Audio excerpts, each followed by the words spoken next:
think some of you may or may not have been watching my countdown timer. So I've had a busy week. I've tried to work through, and I will work through it. This this streaming platform that allows me. Oh, John, did you see the? Okay, help me out here. Did you see me share my screen and do the analysis? Let me know, because I was under the impression that it didn't. Ah, okay, that's good news. Right, I'm going to be doing more and more of that. The next phase will be okay. Great, 20 odd minutes. The next add-on, bolt-on, will be me working out, fumbling through, which I will do, how to add chat to that. So, is anybody? There's only 4 of you on. That's fine. Saturday morning. What are you doing? What are you doing, John? What are you doing? 2 Johns and Mick. What are you doing enjoying a meal on a Saturday morning? Has anybody got any experience of using streaming platforms? And I'm using StreamYard, which actually looks really good. Golf with Will. Oh my goodness! I hope you got better weather down there than you have here. It's been absolutely lashing down. All right, John Keith. I'm interested. What was the one thing from that analysis that resonated with you, or you found the most interesting? Vabe, I think that you have just booked the last coaching slot with me at Merchant Taylors. Am I right in thinking that? John, timing of the loader. So, this is where I think coaches. I know that I did. I can only talk for myself, but then listening with other coaches, and I am mentoring a small number of coaches and parents actually. Um, coaches are really good. Coaches are really good at saying, "All right, you're doing this. You need to do that." Um, but I think the skill is not feedback as a gift. All right, and we must remember that any feedback is a gift, and then it's up to the person who is receiving that feedback, how they interpret it. But we cannot afford to have confused bowlers. And a coach's skill is about, I think, working out what is the cause of it. So in that instance, and I will share some bits, those that weren't on the call, I'll share some clips on this Substack of that call that I was just on. Bowlers need clarity. Coaches, I think, need, and this is the skill that I have learned, need to just kind of, I think I'm saying this, less is more. So observe a lot more, because am I seeing what I'm seeing, and is it consistent? Just holding back. But the skill is with the player, okay, you're doing this. You are doing this. And in this case, John, that wasn't on the call. In this case, I talked through a bowler, really talented bowler, that was just leaning back a little bit at back foot contact. And it's working out. You are doing this. You are leaning back at back foot contact. You're doing this because 2 or 3 strides before that, he was also leaning back at his run up. I believe, as a coach, that is the cause of what we are seeing at back foot contact. So we are not going to focus on back foot contact. We are going to be focusing on, in that instance, how you make that transfer from the run up into entering the crease, because he was leaning back then. So why is he leaning back then? And then the process starts again. What is causing him to lean back at just prior to jump gather? And then it was all about the timing of the load up. There was a little bit about his front arm and stuff as well. But my main message, I've still got this bloody cough. My main message is working with the cause. What is the cause? And that's where I honestly believe, and this is my message to coaches that I'm working with, hold back and become very clear on what is causing what you are seeing, and not just talking to players about what they are doing. Because what players generally do is it just feels natural. They don't think about anything. And I think this confusion, Mick, the confusion can come with just coaches talking to players, young players, about stuff they don't need to know about. They don't need to know about it. They're just doing it. They're just having fun, hopefully. But then I think it's working out what is causing it, and that is where the gold lies. That is where often the quick win lies. Simple, clear language to the player that is not overly technical. This is what we're going to address. This is why we're going to address it, because it's going to help your performance and the health of the action. Those are the only two aspects, really. That's why you would change somebody or look to tweak somebody, to improve the health of the action and the performance. This is why we're doing it. This is how we're going to do it. And this is, that's the key. This is what we're doing. This is why we're doing it. This is how we're going to do it without overloading. Easy to confuse as lots of players have a county coach. Yeah, maybe private coach.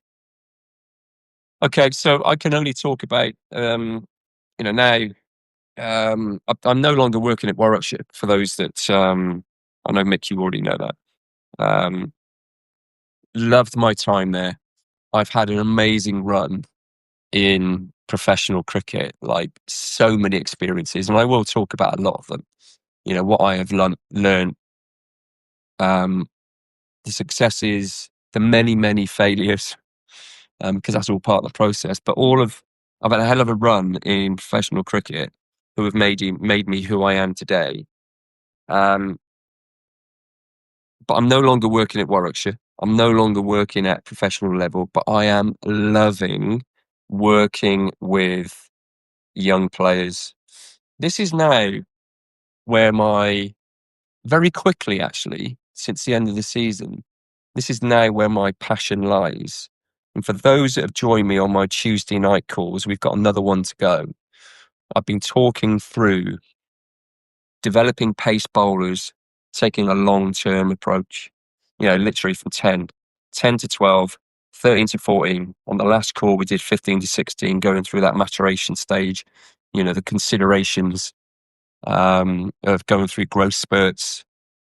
And it's not easy, but my message really was the coaches need to adapt their coaching, because when players are going through growth spurts, it is not easy. They can turn up one week and be an absolute jet, pace, consistency, swing, all sorts of stuff. And then they've grown a couple of inches, like in a week, maybe 2 weeks, and they're hitting the side net. They haven't got a clue what's going on. So my message on my last call was the options, considerations for coaches to adapt the way that they coach, as opposed to just kind of push it onto the players. Well, you're bowling slower. Why are you missing your line that much, your length that much? They don't know, because their body's changing. And then we've got one more core, 17 to 18-year-olds, where we're really kind of putting the roof on the house. And the analogy I really like is, at a young age, the laying the foundations age, you are literally laying the foundations of the house. And once they are in place, moving, running, how to grip a ball, how to release a ball by having fun. And I've said this many times before, I think that players learning how to play the game ought to be the most fun experience in their lives, especially at a younger age. The most fun experience in their lives. And I honestly think that young players ought to turn up at training and it looks like an obstacle course. There's toys everywhere, poles, hurdles, tires, string, all sorts of things. So my passion now, because I've got a little bit more time on my hands, is working with young future pace bowlers at whatever level they end up playing. It doesn't matter to me. It's all about having fun. It's all about having that connection and that relationship. And my coaching philosophy, and I'm not sure I've shared this. And there's a few on here. John, you might have kind of seen me kind of live this a couple of weeks ago with Will, is observe, what is this bowler doing? Use the skill of language to connect with them, because without that connection, there is no trust, and without a coach-player trust, it's very challenging. And with some players, it takes longer to get that relationship and that trust, and that's okay. But coaches, without that connection and that trust, it's much more challenging to get players to do stuff. So observe, connect, and then my job as a coach is to empower them. Just get out there. That's about belief and confidence. Jen in Australia. I think that I've got the right Jen.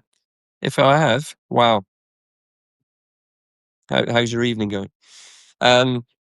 So I'm loving working with young pace bowlers. All right. I've been pleasantly and naively maybe surprised with just how busy I am, but I'm loving it. I want to work with as many and help as many young future pace bowlers as possible. And the program that I've been talking through on Tuesday evenings have been from the ages of 10 up to 18, and we've got one more call next Tuesday to go through that 17 to 18, and that is putting the roof on the house. You lay the foundations, you put the first floor on, you put the second floor on, and then you put the roof on the house, 17 to 18. But it's got to be fun. Right. Easy confused. I'm just going back to this. I'm just harping on here. This is what happens when I start talking about bowling and things. I just bit of verbal diarrhea. Just tell me to shut up. If you've got any questions, I've got to go in a minute. I didn't expect to be on. I actually didn't think that analysis worked, but I will be sharing it. Those that weren't on that live streaming where I shared my screen and talked through an analysis, I will share it. And it'll drop into your inboxes, I think. But is there anything I'm interested with the 11 people here? First of all, thank you. I never take this stuff for granted. I'll come to that in a minute, Mick. I need to know if there's any problems that people here or you've seen are having that I might be able to help with. I'm busy kind of delivering stuff, which I like to think is useful, but I want to make sure that it's relevant. So if there is anything that people here, you guys, are going through, would be really curious to ask, even if you don't ask it here, make sure you message me through, because in terms of my content and things, I want to make sure that it's relevant. All right. I'm not just going to talk about the highest level stuff. Whilst that's really interesting, of course it is. I'm just looking at my my analysis here. Whilst insights into the highest level is obviously interesting, It's got to be relevant to the people that are listening.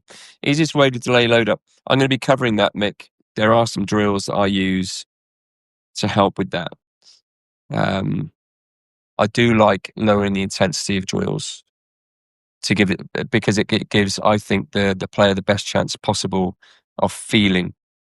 They need to feel what it's like to load up later, and we can do that by creating drills to help that. And then, in order to see change in movements, it takes time. And then we go into the conversation around, people don't have a lot of patience, but if you want to change anything, you have to have patience. So, Mick, I'll be answering that question.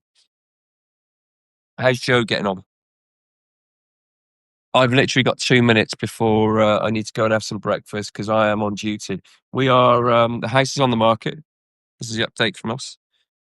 House is on the market. We've got some viewings today. My wife, Emily, love it a bit. I've got to take the boys to football this morning. Seb is 6 and Raf is 3. Be absolute chaos. But a beautiful chaos. And then Emily's going to be staying here and staging the house. I've got to keep the boys away because every time we come back, it's absolute chaos. They're in there watching Polar Express and they've got train tracks and all sorts of stuff. So I've got to go in a minute. So Mick, I will be covering that on future calls. Now I know that my screen sharing is working. Great. Opens up a whole new world. As a relatively new coach, having spent the last winter doing level 1 and 2 Edgbaston, getting insight from coaches like yourself is absolutely valuable. Thank you in furthering understanding. So it's great that you are doing sessions like this and offering one-to-one. Thank you. If I can help in any way, give me a shout. Mick saying building strength and upping his loads gradually. Good. Okay, look. I've got to go. I'm glad that worked. I will share that analysis. If I talk too much, let me know. It's like anything. Whatever you are all passionate about, as soon as you start talking about it, I don't stop. But the other thing about using the streaming platform is that I can invite you lot onto the screen as well to have interactions. So that's something I'm really, really interested in doing because I will never be, I would never intend, intentionally anyway, tell you how to suck eggs. I want to learn from you lot as well as what I might be able to help you with. All right. Any more questions before I go and have my porridge, my chia seeds, my apricots, loads of fruit, protein powder, because I'm going to need some energy. I'm going to need some energy with these two this morning. Don't forget to put coffee on, bake some bread. Do you know what? I'm laughing because Emily bakes bread all the time. Are you spying on us? Nice. Okay, look, I'm going to shoot. Thank you as always for joining. I'm looking forward to Tuesday night where we'll jump on again, 7:30. Look out for your inboxes. Those that have got the Substack app. The Substack app is really the thing that I'm communicating more and more with. So if you haven't got that, make sure you download it. Follow The Huddle, Stuart Barnes, The Huddle. And then you can get all the notifications. John, thank you. Enjoy golf. Enjoy off to watch chipping drill. Yeah, okay. All right. Thank you as always. Have a great Saturday.